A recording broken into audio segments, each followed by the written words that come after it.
At sa amin, nakapag-harvest na kami. Kakatanim lang eh. Oh, so, hindi, buti na lang yung timing. Hindi yung bago aanin, nakapag-ani na tayo. So, yung not it the, okay.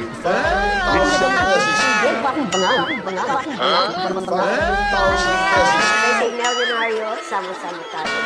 Milyonaryo.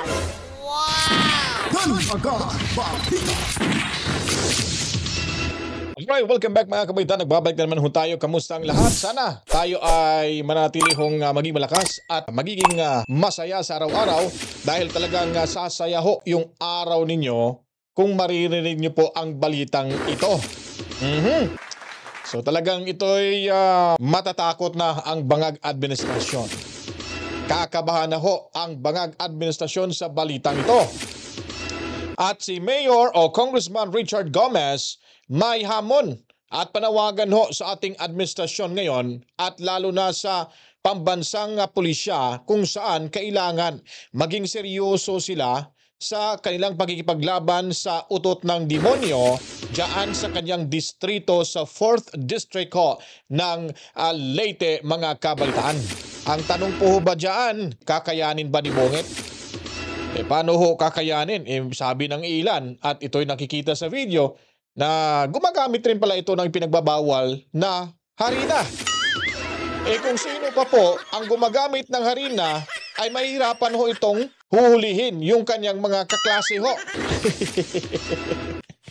Yung kanyang mga kaalyado sa hihit-hit mga kabalitaan. Ito ay malaking hamon, lalo na kay Marbel.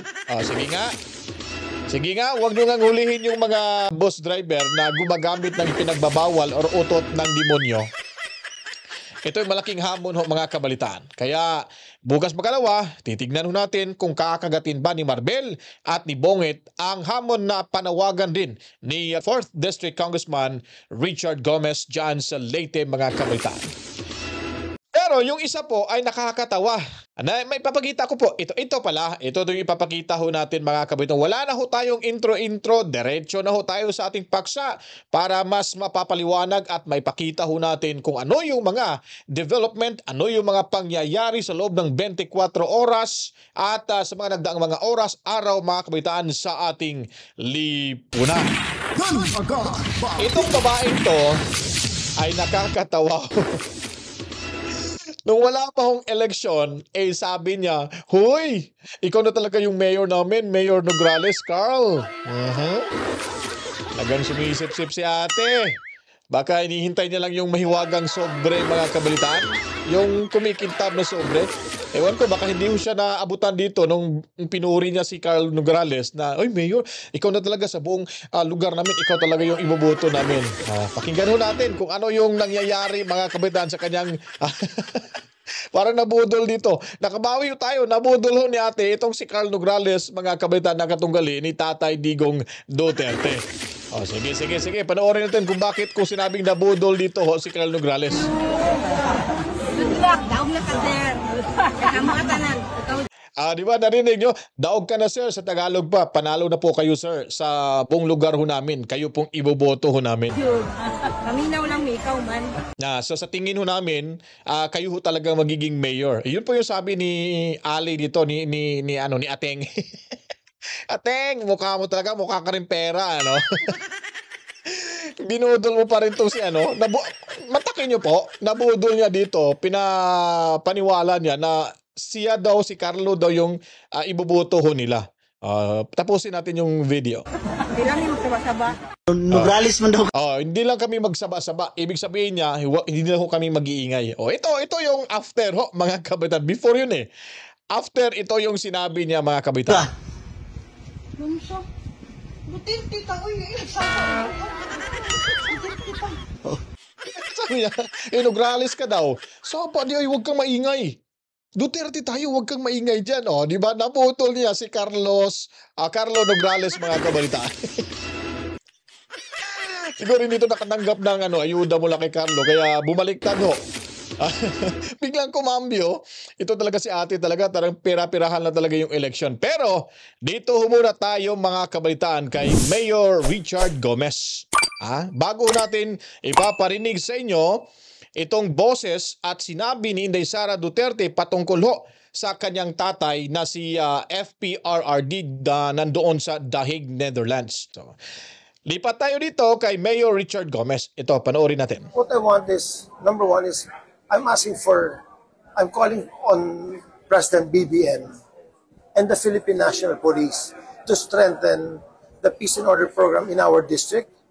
Ang tanong po ho ba ay, kakayanin ba yan ni Bongit mga kabaitaan? Ibig ko natin sabihin, papakinggan ba ni Bongit ang panawagan at hamon ito ni 4th District Congressman Richard Gomez? At nitong si Marbel. Halata naman ho talaga na sila ay, ini-exempt ho nila sa hulihan itong mga bus driver ho na gumagamit ng ipinagbabawal na utot ng demonyo.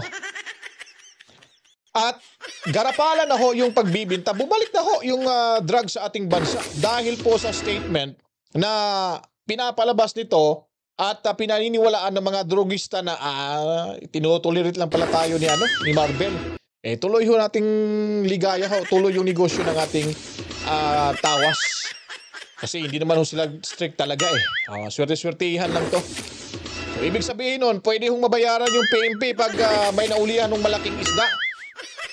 At pwedeng sabihin lang na nakatakas. Dahil wala na hong pangil, wala na hong ipin yung batas patungkol sa pakipaglaban sa ipinagbabawal ng utot ng demonyo.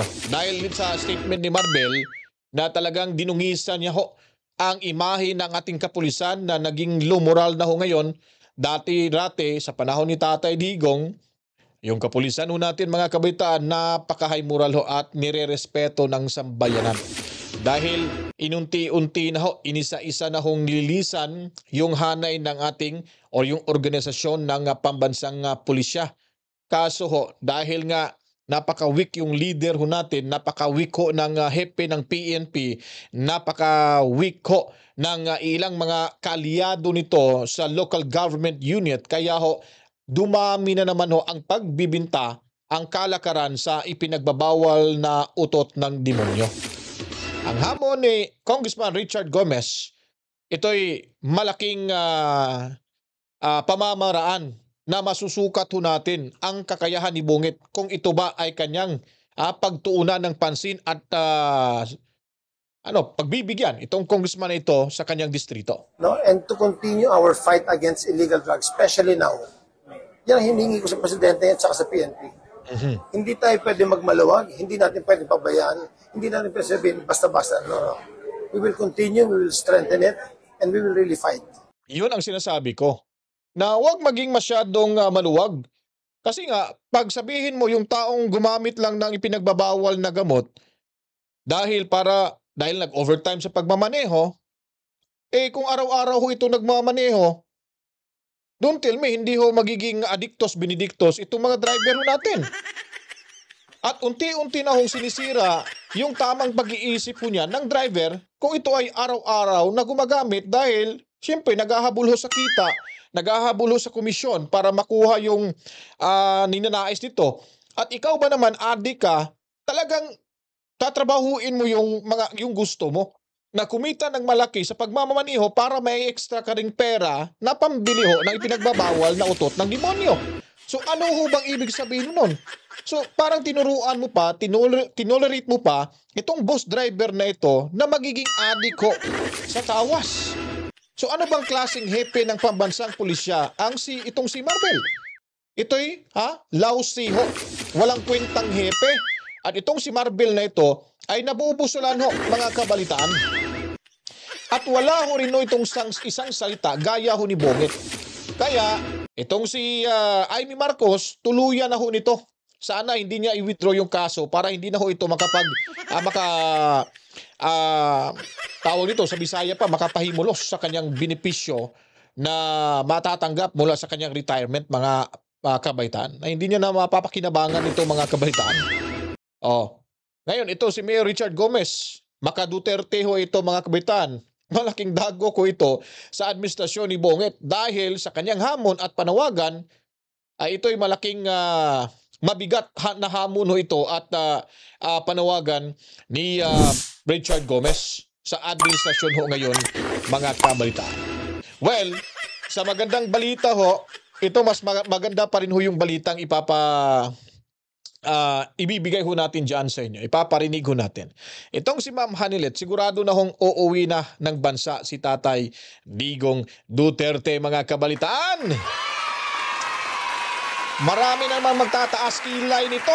Yung Makadilaw, naandyan na ho, bumalik na sa Senado. Itong si Laila de Lima, mantakin nyo po mga kabalitaan, itong si Laila de Lima pala, ay ngayon ay siya yung ipapalit. Kasi nga sino ba yun yung parang si Dublicara, itong si natalo rin na maging isa sa prosecutors sa impeachment ni Sara. Natalo, dalawa sila yata natalo eh. Ang papalito ni Tamba, sabi ni Tamba, ito yung nabasa ho natin, nakita ho natin sa mga social media post na inaprubahan daw ni Tamba, itong si De Lima at si Shell Jokno na magiging isa sa prosecutors kasi dalawa yung nalaglag sa Congress. Sila yung papalit, mga kabalitaan. Ang tanong ho dyan, saan ba itinago yung kakapalan ng mukha nitong si De Lima? Gusto niya maging prosecutor ho sa impeachment ni Sara Duterte, pero ang sarili niya hong bakuran, hindi nga niya malinis-linisan, siya nga mismo ay meron pang ang kaso sa COA na hindi ibinabalik, hindi naliliquidate ho yung kanyang kinulimbat na bilyon-bilyong salapi sa kanyang confidential funds, mga kabalitaan. Nasaan po ba yung mukha nito? May haharap pa ba sa Senado? Sa susunod, siya na ho ang ating lilitisin dyan sa Senado, mga kabalitaan. Pag nakaupo ho si Sara Duterte sa 2028 presidential election, so pag nanalo ho ito, sigurado ho hindi na ito mananalo sa darating na eleksyon sa 2028 itong si Laila de Lima. At siya naman ho ang ating lilitisin dyan. So ngayon, maraming tataas yung kilay nito sa balitang ito dahil sinisigurado na ho ni Ma'am Hanilet na makakabalik ko ng bansa si Tatay Digong Duterte. Ma'am, makauli na gid, ma'am. Makauli na. Di ba? Makauwi na ho talaga si Tatay Diggs. Oy, Boss Dan, pwede mo namang sabihin niya na makakauwi may pruweba po ba kayo? Ma'am Hanilet, may pruweba po ba kayong uuwi si ba't walang balita ho? Of course, meron ho tayong pruweba. Hindi ho magsisinungaling yung vice presidente ho natin.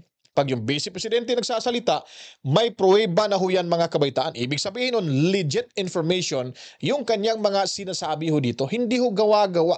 Hindi yung sinasabi lang fake news. Ito, fake news ho ito para sa administrasyon, mga kabaitaan, para sa 5 buhaya diyan sa Malacanang. Itong si Romualdez Brothers, si Rimulya Brothers, itong si Barbel, ang protektor ho ng mga bus driver addict, at ito ring si sino ba to? Si Lacanilaw, lalo na ho itong si Diwata, mga kabalitaan.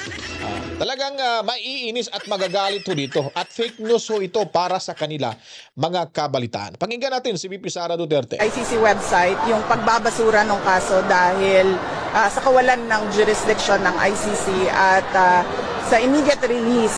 Anyway, balikan natin ito mamaya ang pinakaunang sinabi niya dito kasi parang naputol at ituloy lang ho natin ito dito. Ni Pangulong Duterte. Ngayon ay nakalagay na officially sa ICC website yung pagbabasura ng kaso.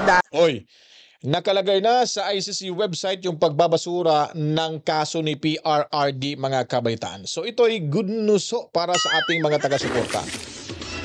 So ano po bang ibig sabihin pag nasa website na ho yan ay official na po ho yun, mga kabaitaan. Kaso nga lang, hinihintay na lang kung merong hihintayin bago ho ito makakalabas si PRRD. So hindi yun sasabihin na naman, fake news yan, gawa-gawa yan kasi mahilig makwento yan si Inday Sara Duterte. Sa inyo yan. Patuloy nyo yan. Kasi yung anong mga sinasabi ni VP Sara Duterte ay yun ang papaniwalaan ho namin. Kasi hindi ho ito nagsasalita at nagsisinungaling ng kahit ano-anong mga sinasabi, mga kabel. Hindi gaya sa ipinaglalaban yung bungit na yan, mambubudol, sinungaling pa, magnanakaw pa. Ito, may isang salita ito, may leadership ito, may sense of direction. May command ho ito, mga kabaitaan, pero ang bungit niyo po, pasensya na, kasi bangag talaga yung administrasyon ho ngayon. Now, ito yung pinakamasayang balita. Hihintayin na lang ho natin, bukas makalawa, Talagang gugulantang ho ang buong bansa pag sinabi na ho nila na welcome home, Tatay Digong Duterte. So kung nagustuhan niyo po ito ating simpleng video presentation ho, patungkol sa mga pangyayari sa ating lipunan at update tayo sa The Hague, Netherlands at sa mga sinasabi ni VP Sara Duterte, ito'y magandang balita. Huwag kalimutan, agad nyo pong i-share ito para malabanan ho natin yung mga sumubok na gurgurin yung ating munting bahay, mga kabaitan. At napapansin nyo po, medyo bumagsak yung ating viewers, algorithm mo natin at saka yung ating mga subscribers. Biglang kinaltasan ho nila, binabawas-bawasan ho nila ng punti-unti. Pero hindi tayo natinag dyan. Basta i-share nyo po ito kasi ito lang po masasabi ko sa mga viewers natin. Guys, pindutin nyo talaga yung notification bell. Ha? Kasi pag hindi nyo po napindot yung notification bell, nag-subscribe lang ho kayo, pag may in-upload ho yung bagong video dito, hindi nyo po mapapanood, hindi lalabas sa wall niyo, hindi mamamasyal sa inyong account. Dahil may ginawa ho sila sa ating account na binigla nila tayo na pinapababa nila yung views ho natin, mga kabaitaan, no? Binablock ko nila tayo. So ang ibig natin sabihin, kung mag-subscribe kung nakapindot kayo ng notification bell, na-open nyo po yung notification bell, so mapapanood nyo. Hindi nyo kailangan i-search, mga kabaitaan. So yung hindi pa pindot ng notification bell ay malabo hong mapapanood nyo agad-agad ang videong ito. So sana po makinig ho kayo, sana po pakikinggan nyo yung mga panawagan ho natin sa inyo at gawin nyo po pagkatapos manood, i-share nyo po, then notification bell kailangan po napindot nyo na ho yan para at least agad-agad yung mapapanood yung mga latest uploaded video ho natin, mga kabalitaan. At of course, huwag kalimutan, laging tumambay ho dito sa ating munting bahay. At pasasalamat sa mga Filipino dyan sa The Hague, Netherlands, mga kabitan na laging tumambay ho doon. Mainit yung paligid at kumbaga, tirik na tirik yung sikat ng araw, then malamig ho yung hangin. So maganda ho yung klima ngayon dyan sa The Hague, Netherlands. At yung mga nag-join, kung gusto niyo pong mag-join, pinutin ang join button dyan at pasasalamatan natin yung mga miyembro ho natin. May 4 na tayong members sa ating munting bahay, si Boss Romeo de los Reyes, Rosana Concepcion, and Elijah TV, mga kabaitaan. Boss Toby, and of course, Mami Rose, dyan sa Lapu-Lapu City sa Cebu. Magandang buhay. At saludo rin tayo sa ating mga makabagong bayani ng ating bansang overseas Filipino workers. Maraming salamat sa suporta at laging panonood at pagsuporta kay Tatay Digong Duterte. Assalamualaikum sa ating mga kapatid na Muslim. Masalam, Kabisayan ug Mindanao, kasama na ho ang Luzon. Sa malupalop nating mundo basta may mga Pilipino, ang programang ito ay para ho sa inyo, kabalitaan. To God be the glory. Wama, chip chip. Peace out.